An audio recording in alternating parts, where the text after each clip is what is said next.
Anda telah mengunduh podcast yang dipaparkan oleh Pendeta Dr. Erastus Sabdono ini dari truth.id/voice. Selamat mendengarkan podcast ini.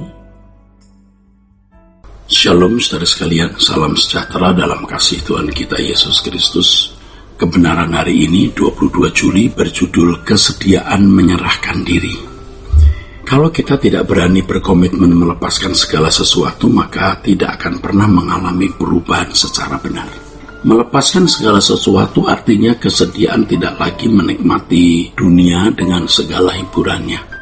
Ini juga berarti kesediaan untuk menaruh seluruh pengharapan kita pada kerajaan surga di langit baru dan bumi yang baru. Dari pengalaman dapat dibuktikan ketika seseorang tidak melakukan komitmen melepaskan segala sesuatu, maka ia tidak mengalami proses pendewasaan menuju kesempurnaan. Dalam hal ini, komitmen melepaskan segala sesuatu adalah pintu gerbang proses pendewasaan menuju kesempurnaan. Tidak ada komitmen melepaskan segala sesuatu berarti menolak untuk dibentuk atau dimuridkan. Dalam Ibrani 12 ayat 1 firman Tuhan menasihati kita agar menanggalkan beban dan dosa. Beban di sini maksudnya ikatan percintaan dengan dunia, sedangkan dosa menunjuk kodrat dosa dalam daging kita. Banyak orang berpikir sangatlah sulit untuk dapat menanggalkan beban dan dosa karena berpikir bahwa hal itu sesuatu yang sulit dan bahkan dianggap mustahil dilakukan kalau belum dewasa. Maka mereka tidak berani berkomitmen. Nah, ini kesalahannya. Kita harus berani berkomitmen dulu di hadapan Tuhan bahwa kita bersedia menanggalkan beban dan dosa. Nah, keberanian ini jangan diharapkan berasal dari Allah. Karena manusia memiliki kehendak bebas. Saudara dan saya ini manusia memiliki kehendak bebas. Manusia harus membangkitkan keberanian dari dirinya sendiri. Tuhan tidak akan menaruh keberanian dalam hati seseorang kalau orang tersebut tidak bersedia mengasihi dia dengan segenap hati, saudaraku. Orang yang berani berkomitmen walaupun belum mampu melakukannya adalah orang yang berani mengasihi Allah. Orang yang mengasihi Allah akan mengalami pengharapan Allah melalui segala kejadian hidup yang dialaminya. Pengharapan Allah inilah yang akan memampukan seseorang menjadi serupa dengan Yesus. Artinya benar-benar bukan hanya dapat menanggalkan beban dan dosa, tapi juga dapat serupa dengan Yesus. Dalam Ibrani pasal 12 juga disinggung mengenai tujuan dari proses pendewasaan, yaitu agar menjadi anak Allah yang sah atau huios dalam bahasa Yunani, dan mengambil bagian dalam kekudusan Allah. Saudaraku sekalian, seorang Kristen pergi ke gereja dengan segala kegiatannya menjadi percuma dan sia-sia kalau tidak berani berkomitmen menyerahkan diri untuk menanggalkan beban dan dosa, atau berkomitmen menanggalkan beban dan dosa. Walaupun sudah bertahun-tahun menjadi orang Kristen, menjadi majelis, aktivis, gereja, bahkan menjadi pendeta, tetapi tetap tidak akan sampai kedewasaan seperti yang dikehendaki oleh Allah. Oleh sebab itu, ya kita harus berani terlebih dahulu berkomitmen. Adapun mengenai bagaimana memenuhinya, ya baru melalui proses. Itulah sebabnya firman Allah mengatakan dalam Roma 8 ayat 12-14 bahwa orang percaya adalah orang berhutang. Orang berhutang bukan hidup menurut daging, melainkan roh. Ya, orang berhutang untuk hidup menurut roh, bukan menurut daging. Jadi kita semua orang berhutang. Bukan untuk hidup menurut daging, tapi untuk hidup menurut roh.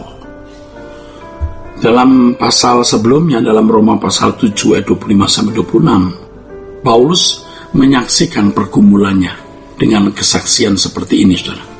Dengan akal budiku, aku melayani hukum Allah. Dengan tubuh insaniku, aku melayani hukum dosa.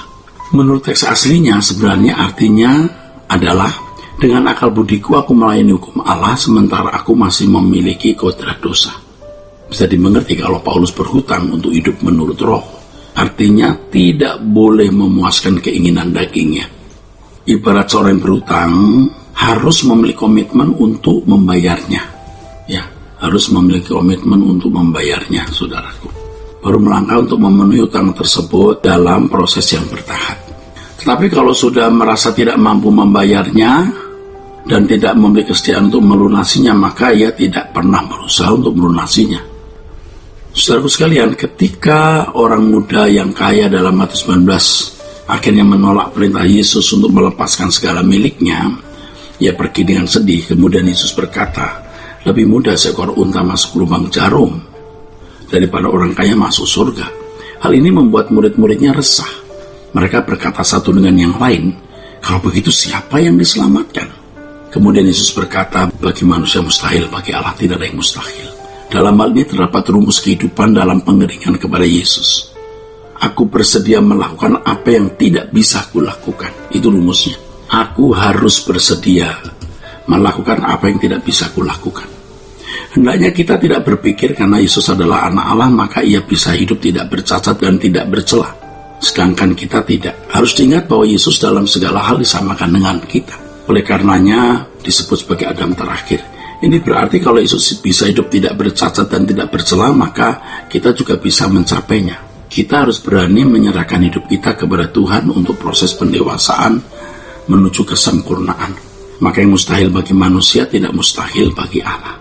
Dalam Lukas pasal 14 ayat 31, Yesus berkata, musuhmu 20.000 orang, kamu hanya memiliki 10.000 orang. Hal ini mengesankan bahwa kita tidak akan dapat menang mengalahkan musuh. Tapi kalau kita bisa memberi 10.000 yang ada pada kita, maka Tuhan akan menggenapi yang kurang. Nah, itulah sebabnya yang mustahil bagi manusia tidak mustahil bagi Allah, selama kita mau menyerahkan segenap hidup kita untuk Dia. Jadi kalau kita berani untuk berkomitmen menyerahkan hidup kita tanpa batas, maka Tuhan akan menolong kita mencapai apa yang kita tidak bisa capai dengan kekuatan sendiri. Yang penting komitmen di sini. Ya, kiranya kebenaran hari ini memberkati kita sekalian. Sola Gracia.